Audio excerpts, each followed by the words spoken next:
नमस्कार, मैं कुंदन यादव और आप सभी को फिर से हमारे इस नए वीडियो में स्वागत है। दोस्तों, आप सभी को पता ही होगा कि भाई रोशन रोही जो है वो जगह स्टार कहे जाते हैं और रोशन रोही माघी का मतलब किंग भी है।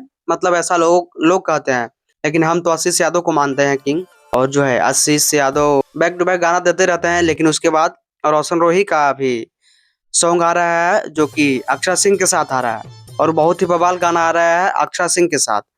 तो बहुत ही बवाल गाना आ रहा है अक्षरा सिंह के साथ, जिसमें काम करेंगे अक्षरा सिंह और रोशन रोही।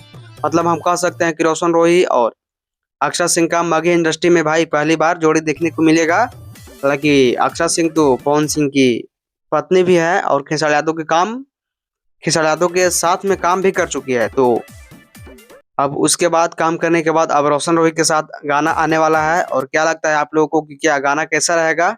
अच्छा रहेगा, बुरा रहेगा, क्या ब्लास्ट करेगा, ट्रेनिंग में जाएगा या नहीं जाएगा? आप लोग अपने को कमेंट बॉक्स में लिख के बताइए और इस चैनल पर नया है तो चैनल को सब्सक्राइब कर लीजिए। धन्यवाद।